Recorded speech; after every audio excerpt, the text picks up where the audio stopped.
Assalaamu calaykum. Faa'iidooyinka ay leeyihiin liinta iyo malabka la isku daray oo aad cabtid adoo gaajaysan waa mowduuca muuqaalkan. Ku soo dhawow channelka cilmi Baahshe. Laba ka mid ah maadooyinka caafimaadka ugu badan leh ee aad ka heli karto jikada waa malab iyo liin. Xaqiiqdii, labadaba malabka iyo liinta waxaa ku jira faa'iidooyin caafimaad iyo maadooyin badan kana ilaaliya jirka dhibaatooyin badan iyo xanuuno.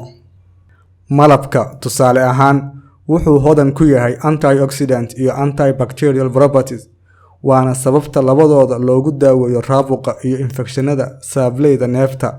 Liinta ayaduna waxay kicisaa seeliska maskaxda, waxay ku siinaysaa tamar, waxay kicinaysaa habka difaaca jirka, sunta ayay u soo saartaa bannaanka, waxay daawo u tahay dhiig-yarida, waxay u fiican tahay calool istaagga, xitaa waxay ka hortagtaa noocyada kansarka qaarkood.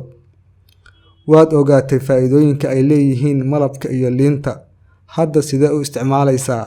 Waxaad u baahan tahay inaad soo qaadato jeex liin dhanaan ah iyo qaadada shaaha oo malab ah, kadibna isku qas. Dabadeedna biyo ayaad xoogaa qandacinaysaa, kadibna malabkii iyo liintii aad isku dadhay baad ku dhex qasaysaa.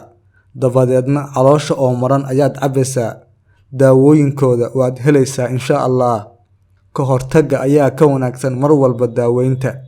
Aad ayaad u mahadsan tahay.